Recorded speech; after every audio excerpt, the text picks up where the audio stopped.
The Shmuz this evening is sponsored by Jerry Gluck, Le'ilai Nishmas, his mother, Rivka Bas Yeshua. The yahrzeit is this evening. May the Neshama have an aliyah. The Medrash Tanchuma brings down a very interesting event, that Eliyahu HaNavi was once walking in a derech, and he says that he found a man, and this man apparently not only didn't treat Eliyahu with respect, he began making fun of him. He began malig u'lotzitz. He began throwing derision, scorn at Eliyahu. And at which point Eliyahu said to him as follows: Ma atamashiv liyom hadin, sir, what are you going to answer on the Yom Hadin? Achar shelo lamadat Torah, when you haven't learned Torah. Apparently Eliyahu Navi, from the conversation, understood that this person was a full, legitimate Amoritz. The tainas that the man had was against Eliyahu as a scholar, as a Torah, one who represented the Torah. And from the conversation, Eliyahu understood that this person was a complete, utter Amoritz.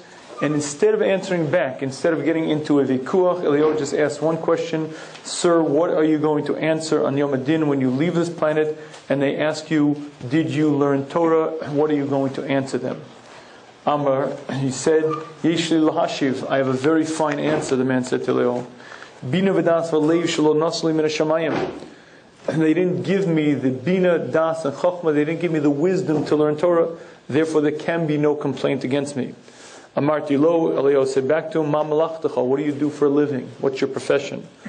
Amar li, he said to me, Sayid ofas v'dogimani, I trap fish and birds. Amarti lo, Eliyahu said, I said to him, Minos alcha das v'leiv likach pishtin, who gave you the wisdom and understanding to take the flax, to spin it, to weave the nets, v'lasos amatsudos, and then to create the traps, lakachat dogim, and then to trap the fish, the birds, and then to sell them? Who gave you the wisdom to do that? He answered back, the man said, Bina v'dash shenasnu min hashamayim. Where I got that wisdom from was min hashamayim. The man clearly was a mamin. He understood that Hashem created the world and runs the world, but he claimed that he didn't have the wisdom, wasn't given the wisdom to learn Torah. Marti lo, Eliyahu said to him, Likach as a pishtin larg latavas lakat dogim, to take the flax, to weave it, to create the entire process of catching these fish and selling them, that they give you bina v'das. But to be kona the Torah, to acquire the Torah, which doesn't require anywhere near the same wisdom, they didn't. Don't you know the pasuk says, Kikar ve'lecha davar ma'ud beficha u'b'levavcha lasoso. The pasuk says it is close. The Torah is very close, very easy to acquire. If you had the wisdom to create the fish traps, the bird traps, then you have enough wisdom to acquire the Torah. Says Eliyahu miyad, immediately hira belibo v'hirim kolo. Immediately in his heart he had tremendous regret, and he raised his voice in a cry, and he began crying out loud, to the extent that Eliyahu Navi felt that he had to be menachem him. He had to give him consolation, and he said, B'ni, my son, don't feel so badly. Every occupant of the planet does exactly what you did. Every occupant of the planet come, and when it comes to learning Torah, they assume they don't have enough wisdom, they assume they're not smart enough, but their business dealings, their life dealings proves them wrong, different than anyone else. Don't feel that badly. And that is how the Medrash Tanchuma explains this event. I wasn't zocheh to hear this from the Rishiva, but the Rishiva asked the following question on this Medrash Tanchuma. And that is, what happened to this man? Here's a man who spent many, many years with a very clear understanding. Very clear understanding that he wasn't granted the wisdom. He wasn't granted the understanding, the das, to learn the Torah. What happened to him in this one moment? What changed that suddenly he reached a totally different understanding? He began crying, and he raises his voice with such bitter tears that Eliyahu Navi has to console him. But not only what brought him to this point, how is it that he's different than every other human being? Eliyahu Navi said that what you've done is something that everybody does. But everybody who does this spends their entire life living in blindness. Why was this man different? What singled him out that when he heard this question that Eliyahu Navi asked, all of a sudden he changed his entire life, changed his direction, and now became a different person? And I think if we focus on trying to understand exactly what this man went through and what changed in his reality and why he was different than everyone else, we'll have a different understanding of the human being. And to do this, I'd like to begin with a very interesting thought. My daughter, who's 8 years old, was playing a computer game. The game was called Cooking Mama. And I looked over her shoulder to watch the game, and I was a little disturbed by the vivid pictures. You see, Cooking Mama was preparing a turkey for Thanksgiving.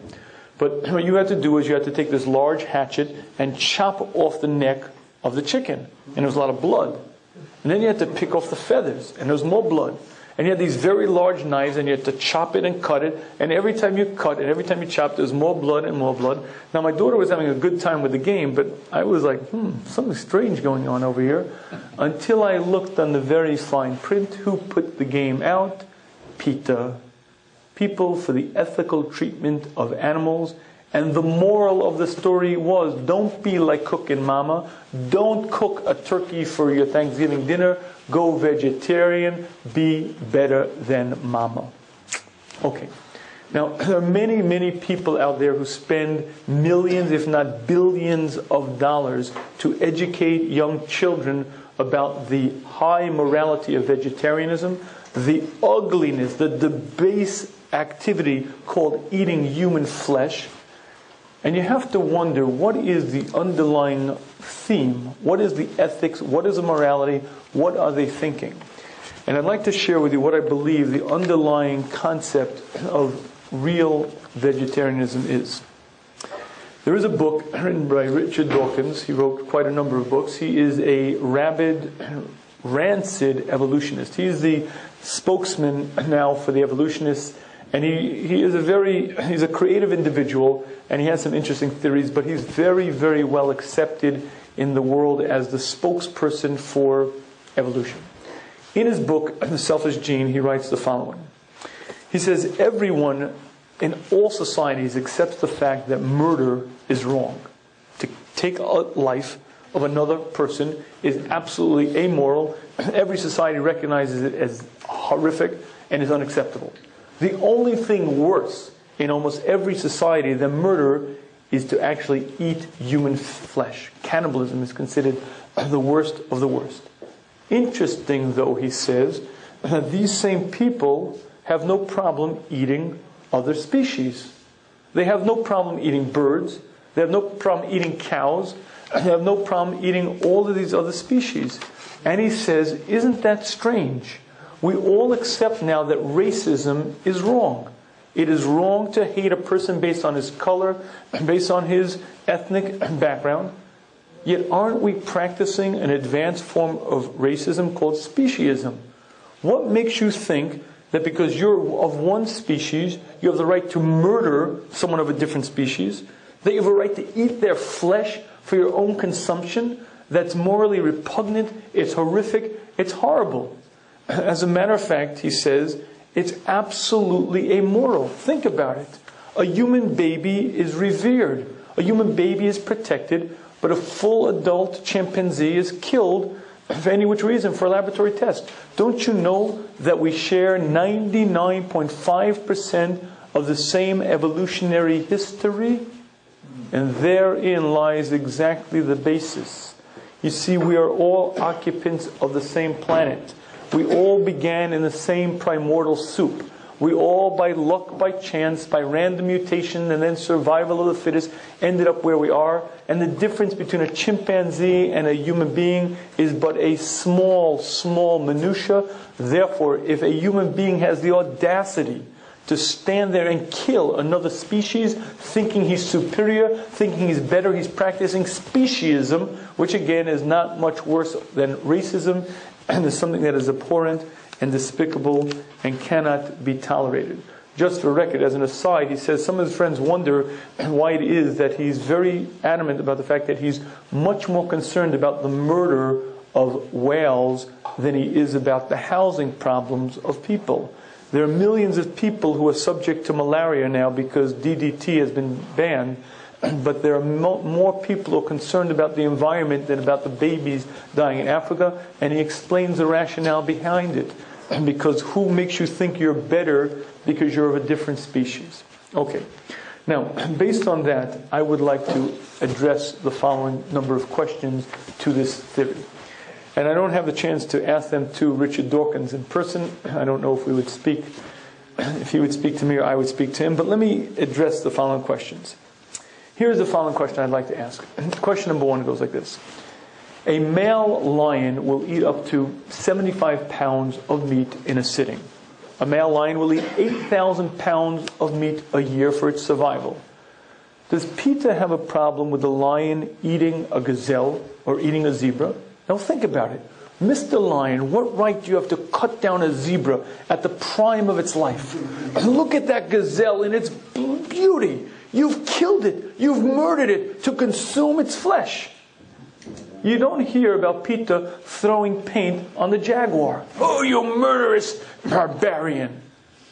Apparently, for 99.9% of the occupants of the planet, it's okay to eat other species.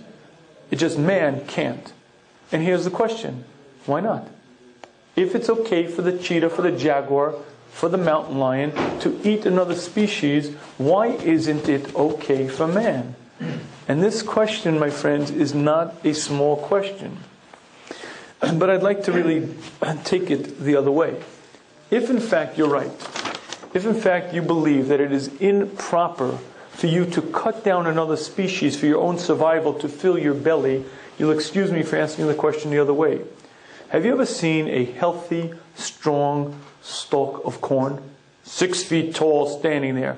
What right do you have to cut it down in the prime of its existence and eat it? A wheat stalk. You've taken a wheat stalk and ground it to nothing, crushed it. Don't you know that we share 50% of the evolutionary history of this wheat stalk and the corn? Don't you know that we've come along the same path? It went this way and we went that way. And if you don't understand where I'm heading with my line of questioning, let me take one more step in terms of the questions. We experience a lot of good in the world. We see a lot of beauty. There's a lot of wonder. There's love. There's friendships. There's sunrises. There's flowers. There are parrots. There are octopuses. There are beautiful, beautiful floral scenes. As you and I know, all of this evolved. There was no plan, no forethought, no wisdom, no intelligent design. What happened was a few random mutations, and then survival of the fittest is what locked it in. You see, the competition between the molecular structures is what arranged for the primordial soup to exist in the beginning. And then the amoebas began competing one with the other. And before you know it, we have the entire world. So here's the one point that you must understand clearly. All the beauty, all that's significant in the world only came about because of this great principle called survival of the fittest. That is nature's most greatest gift, because all the beauty that you see only exists because of it. If it weren't for survival of the fittest, nothing that you see would be here.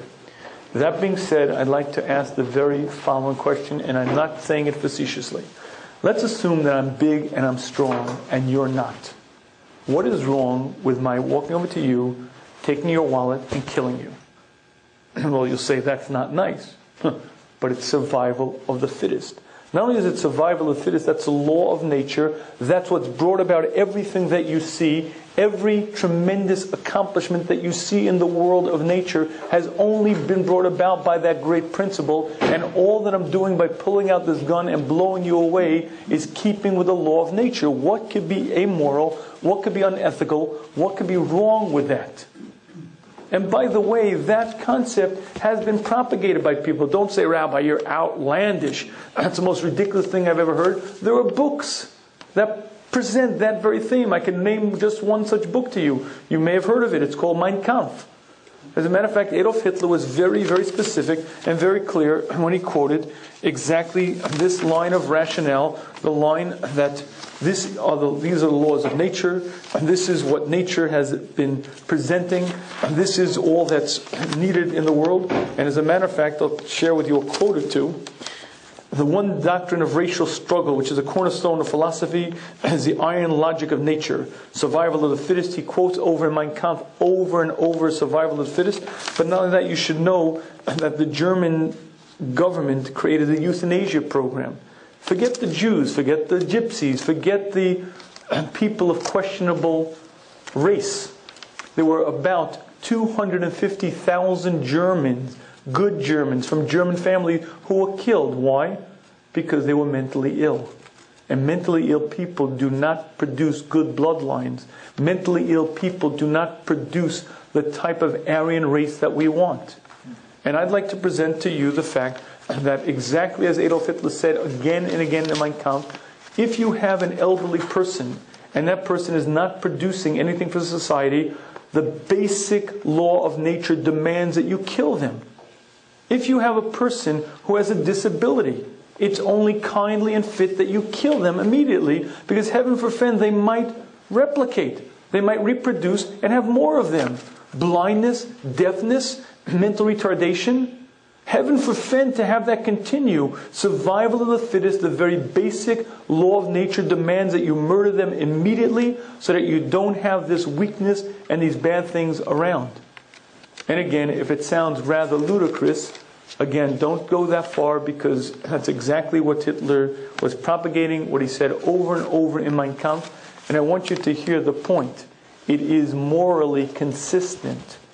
Not only is it morally consistent, it's exactly taking the line of logic one step further. And just to make the point, I want to carry this line one step further beyond that. Any good standing moral social ethicist, any good standing person of concern will agree, babies we're not sure about, human life we're not so sure, but there's one holy grail that everyone agrees to: green first, earth first, save the ecology. Meaning to say, the one last vestige of holiness, the one last vestige of religion is the ecological stability of planet Earth. Okay, now let's assume for a minute that I was the president. Let's assume for a minute that I had under my controls the Strategic Air Command, which, as you know, is always airborne, always with a nuclear warhead, so that in case of an attack on the United States of America, there'll be planes up in the sky who can drop enough nuclear warheads to effectively destroy the planet. Okay, now let's assume for whatever reason, maybe because my health bill got voted down or I was just in a bad mood, I decided that's it. I'm dropping the nuclear bomb. I'm destroying the entire world. I hit the red button. SAC Command gets the message. They drop the bomb. And the entire planet ceases to be. Okay. Now, none of you would be around to discuss this. But in theory, if you were around to discuss this, would anybody have a taina against me? Would anybody say, gee, golly, that wasn't nice? That was morally repugnant. How could you have done that? If you were around, if you were to say that, I would say to you one simple line. Sir, where did it all come from? It was all an accident anyway. There was just one big bang. A very big, big bang. And from this bang came 100 billion galaxies. And each galaxy containing 100 billion stars. And within some galaxy somewhere was this Earth. And everything that you see just happened to be. No plan, no purpose, no intelligent designer. It just occurred. Well, if you're walking on the beach and the surf sort of kicks up the sand and makes a design and someone steps on it, would you have a claim, oh, how could you destroy that? It just happened anyway. There's nothing there. If the world that we see just occurred, just happened, then tell me, please, what's wrong with ending it? What's wrong with just saying, I had enough of it, poof, it's no more? And now I'd like to share with you where I'm heading with this. You see, you know what the answer to every one of these questions is? The answer to every one of these questions is that there is only one source of morality. And that is the straight heart that God put into the man. Every human being was given a very clear understanding, a very vivid, powerful understanding of the sanctity of life. Every human being was given a regard for nature, because every human being was created by God with a very clear understanding. But here's the problem. If I accept that that morality comes from a higher power, if I accept that morality comes from a creator, it comes with a whole package of things that I don't want to accept. Many things that I'd like to do that this package won't allow me, and many things that I don't want to do that this package wants to force me into. So what I do is I create this tremendous incongruity. I create these false illusions where my morality is absolutely inconsistent. I value life, whether it be the life of the lemur, the life of a human baby, the life of the planet, even though intellectually it's utterly inconsistent. The reason why a evolutionists can have a tremendous claim against a human for eating a chicken, but not against a mountain lion for eating a baboon is not logical. It doesn't make sense, but somehow there's a moral need to have things that are sanctified, things that are protected, things that are holy, because that's what's in the heart of a person. And if you think about all of the claims, what you find is a tremendous, tremendous inconsistency. I'd like to share with you what I consider one of the greatest inconsistencies ever imaginable. There's a line. Listen to this line, please. A man who dares to waste 1 minute of time has not discovered the value of life. Let me say it again. A man who dares to waste 1 minute of time has not discovered the value of life. Which Baal Musar said that? Which person who believes in a creator says that? The person who said that, his name is Charles Darwin. Charles Darwin? Charles Darwin? Charles Darwin, can I ask you a question? Let's say you saw Elsie the cow. Elsie the cow is sitting in a field ruminating. And ruminating, if you're a human being, means thinking. Ruminating, if you're a cow, means chewing the grass. Would you say, Elsie, how could you waste a moment of time? Don't you value life? You wouldn't say that to Elsie, because that's ludicrous. So too, Mr. Charles Darwin. After you die like Elsie the cow. There's no world to come. Your neshama goes nothing. There is no neshama anyway. So how different are you than Elsie the cow? You just occurred, you just evolved, and you just sort of ended up here. What possible difference does it make if you waste an hour of time? What do you mean the value of life? How could you utter those words? Would you like to know what the answer is? Charles Darwin had a human heart. The human heart understood the extreme value of life. The human heart understood the extreme value of a moment of time. The problem was that he lived with a tremendous inconsistency. His philosophy basically said the whole thing is nonsense. Time is valueless. Life is valueless because it all just occurred. It all just happened. It doesn't have meaning. It doesn't have purpose. And he lived in the greatest state of inconsistency, the greatest state of conflict. And if you'd like to understand the point that I'm trying to get at, is that the human being is capable of tremendous conflict. Tremendous two states of mind where their understanding and their reality are so divorced that you almost can't believe it's a rational, sane human being. And I believe that this is exactly pshat in this Medrash Tanchuma. You see, most human beings are capable of living a life of lies. Understanding that the words that I say have no connection to the truth. Understanding that the way that I act has no connection to what I believe. But when Eliyahu Navi said to this man, Sir, do you have the wisdom to take the flax, weave it? Do you have the wisdom to create the knots? Do you have the wisdom to fish? If you have the wisdom for that, you have the wisdom of the Torah. That man was struck. Why? Because that man had a tremendous dose of truth in him. That man was an ish emes, and when he heard a solid argument, an indisputable argument, he said, oh my goodness, I have to change. The average human being, when he hears an indisputable argument, very, very quickly comes up with entire rationales, entire lies, forgets it quickly, and doesn't bother to spend but a moment thinking about it. I'd like to quote Winston Churchill. Men often stumble upon the truth, but they quickly pick themselves up and go along as if nothing happened. Most human beings that you see will see the truth, and they'll understand it vividly, right there in front of their eyes, and then they'll go about their business as if nothing happened. And if you ask them, how could you live a pack of lies? How could you live your entire life based on a philosophy that you know is bogus? Whatever. The human being is capable of living with such a state of inner conflict because that's the way Hashem created us, to allow us to have Bechira, and to allow us to have free will. But this man was different. What was different about him was, it was a tremendous sense of truth, a tremendous sense of emes, and once he heard it, once he saw the inconsistency, if I have the wisdom to do this, then surely I have the wisdom to learn Torah, he changed his life, he let out a cry, and Eliyahu Navi said, you're different than every other occupant of the planet, because you're a truthful person. Most human beings can go about their lives, go about their business lying to themselves, and you can't do it. And because of that, that man became a vastly different human being, and he became a very different sort of person. And I believe this concept is something that comes along very often in our lives. If you look at most people live with tremendous inconsistencies and tremendous lies within their life. And I'd like to share with you one that I believe all of us have. If you've ever looked at a travel brochure, you might have seen a beautiful, beautiful beach scene. Hot white sand, crystal blue sea, cloudless sky, one gorgeous palm tree, the words Bermuda stretched across the top. You may have looked at the travel magazines, you may have looked at the travel brochures.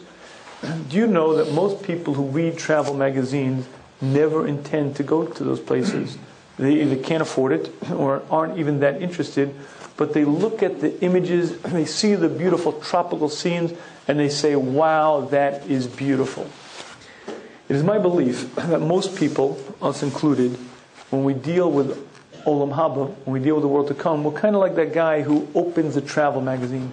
Beautiful scene, wonderful, but I have no intention of ever going there. You see, I know that Chazal described the world to come as fantastic and unimaginable, and will be exactly what we created ourselves into, and we'll enjoy such tremendous riches, but it's not really applicable to me, because quite honestly, I have no intention of dying. You see, I'm going to be here, exactly as I am, forever.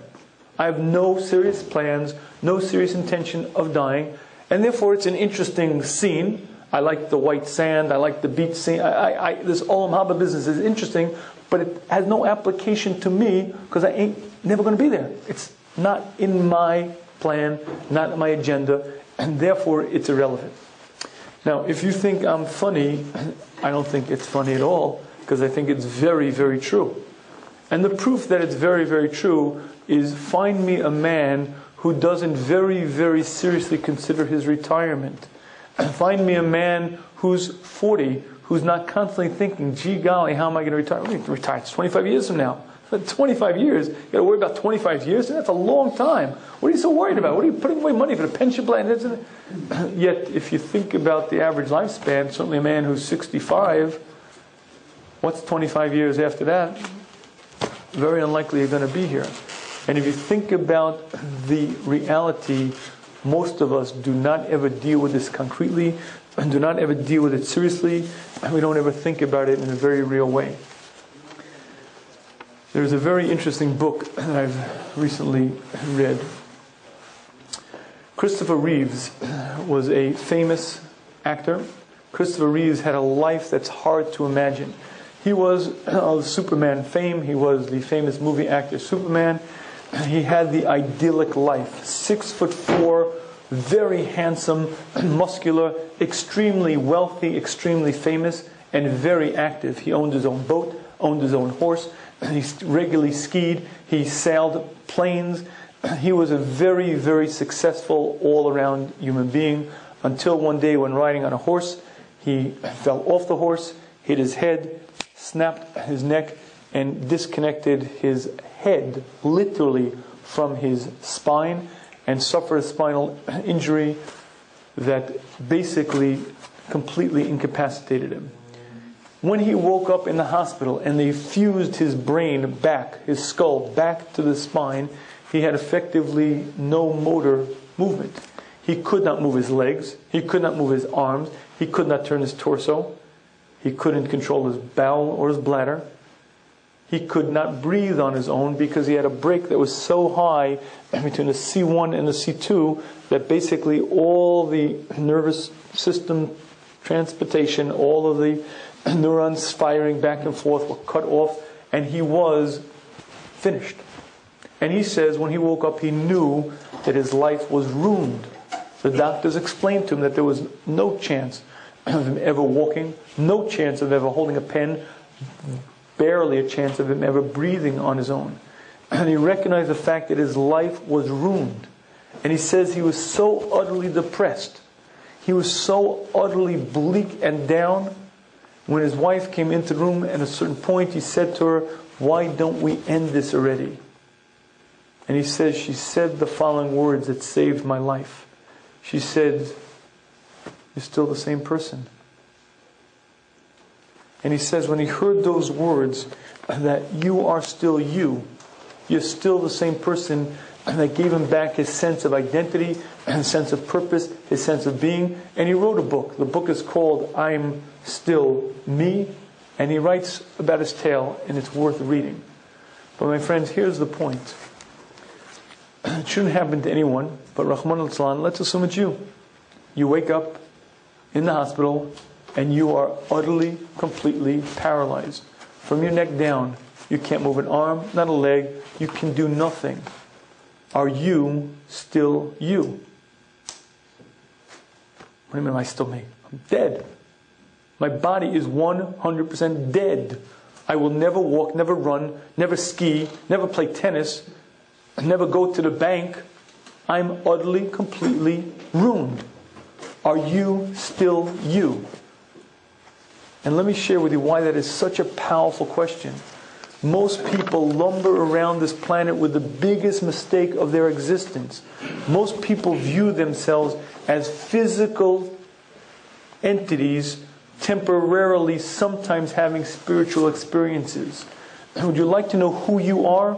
You are a spiritual entity, sometimes having physical experiences. The you, the I whom speaking to you, am utterly, completely spiritual. You're temporarily housed in this body, and temporarily you're put into this spacesuit, into this little being where you remain. But I, who am housed within this, will separate and leave for eternity. But I, the one whom speaking to you, am utterly spiritual, temporarily having a physical experience. And that's the exact opposite way that people normally think about life. What do you mean? I'm spiritual? What are you, from California? I'm spiritual? I'm spiritual? I'm physical. I'm very physical. Look how physical I am. I'm utterly, completely physical. And that is patently false.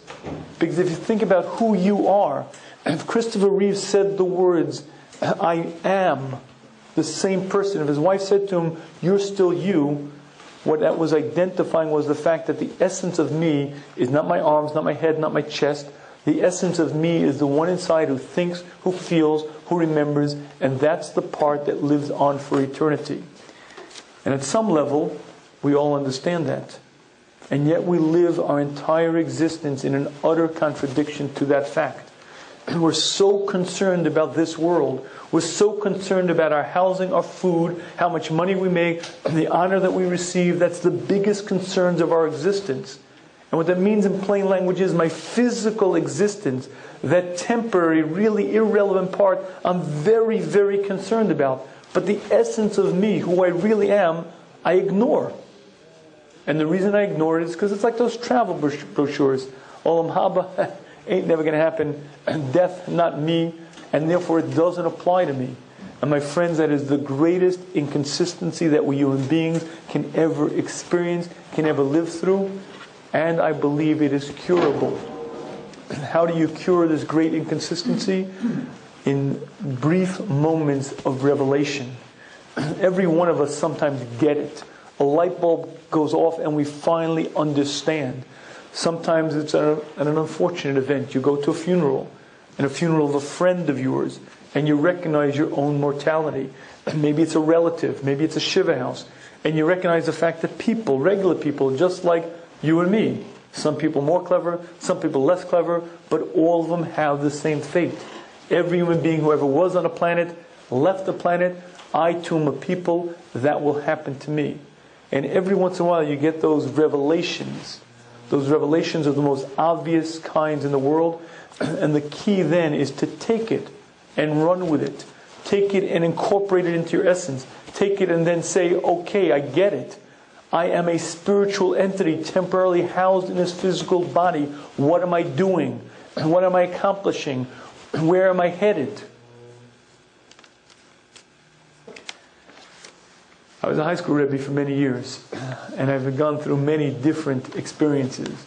One sticks out vividly in my mind. A fellow says to me, Rebbe, is it true that in Olam Haba, the Tzaddikim are sitting around the table learning Torah? That's how Chazal describe it. Silence for a moment, and he says, that's not Gan Eden, that's Gehenna. Sitting around a table all day long learning, that's Gehenna. That's not Gan Eden. Okay, that's a high school perspective. But I'd like to share with you the fact that in the world to come, this part, the arms, the leg, the head, the chest, all of this is not going to be there. I, the essence of me, the one whom speaking to you, will be there forever. And here's the point. How much pleasure you have in the world to come, how great that is based on one thing. How much you developed you. How much you accomplished as a spiritual entity. If you spent 95% of your focus on the bodily needs, if you spent 95% of your time living in this physical, corporeal reality, and that's all you focused on, then in the world to come you're going to have very little developed and very little waiting for you. If you begin changing the focus, and you work on your davening, you work on your learning, you work on your chesed, you work on your midos, you become a different sort of person. The balance changes. And when you leave this temporary existence, when the spiritual part leaves this temporary physical part, forever you are and enjoy that which you've accomplished. And here is the greatest punchline. The single greatest nourishment, the single greatest nutrient for the human being is Limud Torah.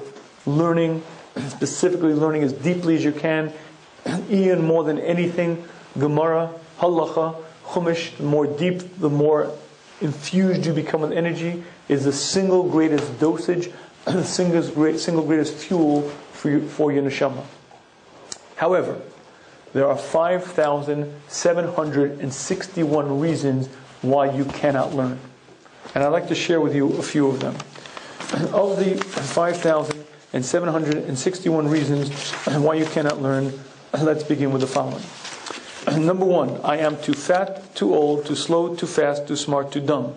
I would love to learn, but it is too hot, too cold, too wintry, too summery, too springy, too fall-like. I really love to learn, but my brain is too fast, too slow, easily distracted, disinterested. However, I have a chance, but I started learning too early, too late, too in the middle. The yeshiva I went to was too yeshivas, too chashidis, too litvish, too modern. My upbringing, I had a mother and a brother and a father and a sister, and I can list you 5,761 reasons why you will not be able to learn.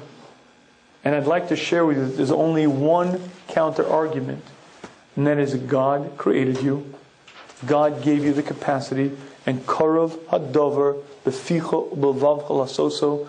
Hashem made it easy for you to do it. And that's one of the greatest realities that you have to understand. And you see, there are many, many reasons why I don't have the head to learn.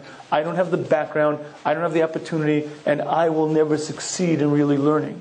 And there's only one reason why you will succeed. And that is because that's how God designed you. God made you with the intelligence, and God made you with the capacity, and God gave you the ability to learn. And if you want to take the personal stira test, if you want to take the personal self-contradiction test, just ask yourself the question, what university did you go to?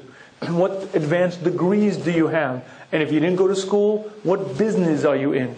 I've seen guys who are ADHD out the window, and when it comes to a business deal, they're insightful, they're brilliant, they're concentrating, they're 100% there, hour after hour. Long negotiations, they don't miss a beat. The same guy who couldn't open a Gemara somehow aces organic chemistry. How's that? The same guy who, I don't know, I just can't learning, I don't have that academic bent, becomes a literature major. Literature major? What? Goes to law school.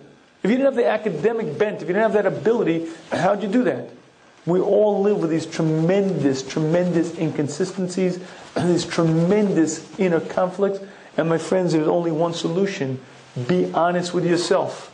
Not with your neighbor, not even with your wife, not with your friends. Be honest with yourself. Ask yourself, is it really true? Is it really true that I don't have the brain? Is it really true that I don't have the ability to concentrate? I can't learn Chumash and Rashi. I can't learn Mishnayos. I can't master this stuff. What's so difficult? Hashem created me. Hashem gave me the capacity. Hashem gave me the Torah. Said this is why you're in the world, to grow, to accomplish, and I can't do it.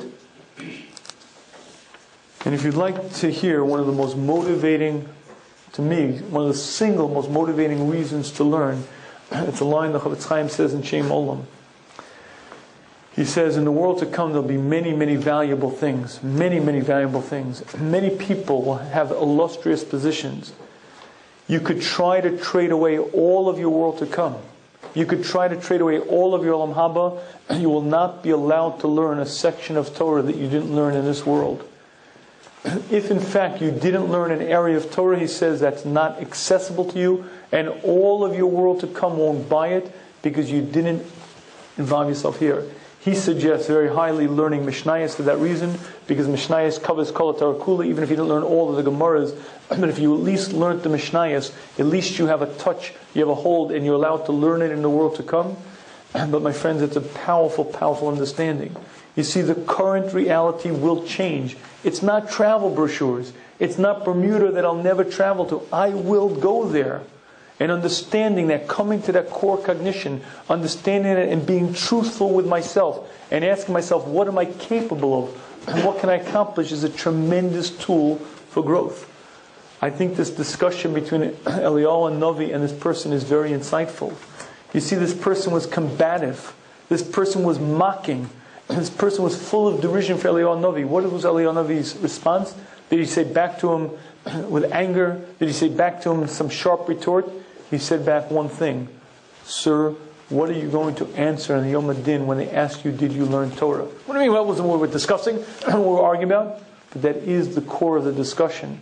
Because the reason why you're angry with Talmidei Chachamim, the reason why you have a beef with the religion, is because you're not a part of it. And the reason why you're not a part of it is because you're not learning, and you're not involved, and there's only one question I have to ask: why not? And if you tell me because I didn't have the wisdom, where did you gain the wisdom to do what you do? That man was unique. That man was unusual. When he heard those words, he changed around and he started crying to the extent that Eliyahu Navi had to console him. I think we see on a regular, consistent basis tremendous inconsistency. When you see people who seem so moral, so ethical, how dare you kill a squirrel, a lemur in the African forest? How aren't you concerned for them? But then they're willing, quite happily willing, to kill human babies. And the question, at what point can you still do an abortion? And if you'd like to know how far the discussion goes, it's not just within the mother's belly. The discussion of abortion goes up until 30 days after birth. Because even if the child's born and the mother doesn't want the child, why should the mother have to suffer? And there are many moral ethicists who will tell you that it is absolutely acceptable, and it is the mother's prerogative to kill the baby within 30 days after the baby's birth. And don't be so shocked, because Adolf Hitler told you you could kill him at any time. Because it's a simple law of nature, and survival of the fittest. That's the basic law of the world. And when you see kind people, by the way, the Nazis were very sweet, very kind to animals, very concerned for animal pain. You see tremendous conflicts in the human psyche, and the reason is because Hashem created us with the ability to live in utter contradiction. The greatest contradiction that we live with is the fact that I'll never die, I'll be here forever, and therefore what I do doesn't matter. And that, my friends, is an utter, absolute lie. And we look at the world to come like travel brochures, and every once in a while you get a wake-up call. Every once in a while you see something, you experience something, you feel about it very differently, and it's at that point that you have to say, I get it. And it's at that point you have to be truthful with yourself and say, where am I headed? What am I doing? What am I accomplishing? This inconsistency is not only in learning and not only in things of that nature. Chavos always brings an interesting event. He says there was a Parush A Parish is a very great individual who separated himself from all physical pleasures. He was the type of person who literally was dovik b'Hashem, cling to Hashem, and was on a very high madrega.